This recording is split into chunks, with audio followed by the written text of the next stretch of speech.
नमस्कार दोस्तों, आज हम बात करेंगे यूजीसी एक्ट 2026 के बारे में और जानेंगे कि आखिर ये यूजीसी एक्ट है क्या।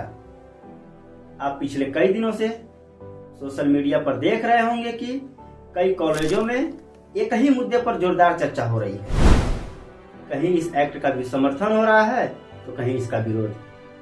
अब सवाल यह है कि आखिर ये नियम वास्तव में है क्या और इसका विरोध क्यों? क्या यह समाज के लिए सही है या गलत? साथियों, यूजीसी भारत सरकार की एक वैधानिक संस्था है जो इस एक्ट को लाया है, जिसके माध्यम से उच्च शिक्षा में समानता लाने और भेदभाव को रोकने के लिए लाया गया है। और यह संविधान के अनुच्छेद 14 समानता, अनुच्छेद 15 भेदभाव निषेध और अनुच्छेद 46 कमजोर वर्गों का संरक्षण पर आधारित है। यूजीसी एक्ट का नियम इन्हीं मूल्यों को कैंपस स्तर पर लागू करने का प्रयास कर रही है। इस एक्ट के तहत कॉलेजों में equity opportunity cell, equity committee, 24 घंटे हेल्पलाइन और शिकायतों का त्वरित निपटान अनिवार्य किया गया है। वहीं नियम न मानने पर यूजीसी फंड रोक सकती है और कॉलेजों का मान्यता भी रद्द कर सकती है।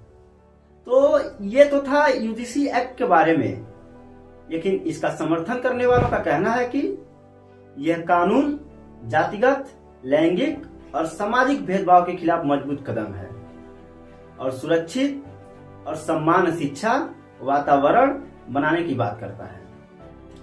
तो वहीं देखेंगे कि दूसरी तरफ विरोध करने वालों का कहना है इसमें जनरल कैटेगरी की प्रतिनिधित्व और झूठी शिकायतों पर सजा को लेकर स्पष्टता नहीं है। तो ये तो रहे समर्थन और विरोध करने वालों का मत। अब आइए हम दोनों पक्षों को निष्पक्ष सच्चाई की बात करते हैं। यदि इस कानून को ईमानदारी, संतुलन और निष्पक्षता से लागू किया गया तो यह भेदभाव के खिलाफ एक मजबूत कदम बन सकता है, क्योंकि वर्षों से कमजोर, पिछड़े वर्ग के छात्र भेदभाव जैसे समस्याओं का सामना करते आ रहे हैं, जिनके लिए ये एक सकारात्मक एक्ट होगा। लेकिन वहीं अगर इसका गलत इस्तेमाल हुआ तो ये समाज में असमानता और अविश्वास भी पैदा कर सकता है। तो अब सवाल आपसे है, क्या यूजीसी एक्ट 2026 सही है या गलत? अपनी राय कमेंट बॉक्स में जरूर दें, क्योंकि जागरूक नागरिक ही मजबूत लोकतंत्र बनाते हैं। धन्यवाद।